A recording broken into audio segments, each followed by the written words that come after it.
My name is David Wendt, and I'm a cardiologist at the Chattanooga Heart Institute.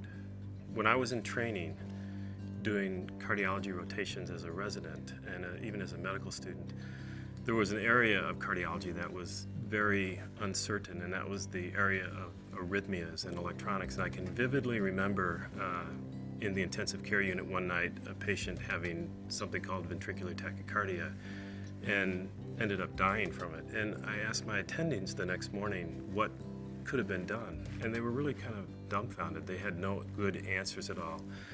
They basically said no one really understands these things, and you try to treat them with these drugs that often are harmful at one level, and that was kind of the thing that tweaked me a little bit. And if no one knows about this or they don't understand it, there must be some way to figure that out. And that's what started me on my journey, if you will. So I'm a cardiac electrophysiologist, so when most people think of the heart, they think of heart attacks and blockage in vessels, they think of heart failure, or they think of maybe the valves. And those have been where most of the advancements 30 years ago took place. When I got into it, as I said, the unknown part was the electronics.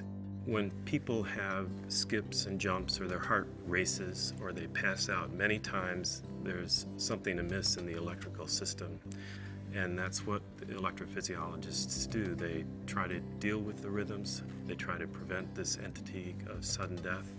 They do something called ablations to knock out these rhythms. They put in pacemakers, they put in defibrillators. It's a specialty that continues on almost a yearly, almost even a monthly basis to grow, because there's so many things to explore still. We've come a long way, but there's much more to do.